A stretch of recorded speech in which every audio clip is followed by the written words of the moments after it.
Es el mejor momento, sentí cambiar de nombre, tantas cosas y olvidar algunas caras en el cementerio del pasado. Es el mejor momento, reconocer, sentir a veces tanto miedo y entender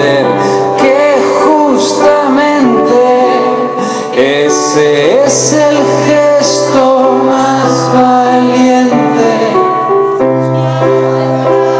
Que no todo es tan fácil y que no siempre los besos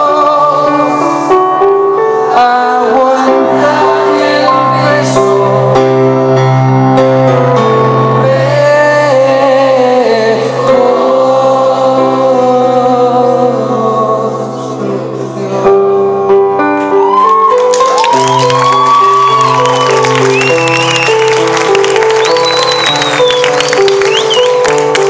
Es el mejor momento, asumir que toda sabiduría y experiencia no resisten a veces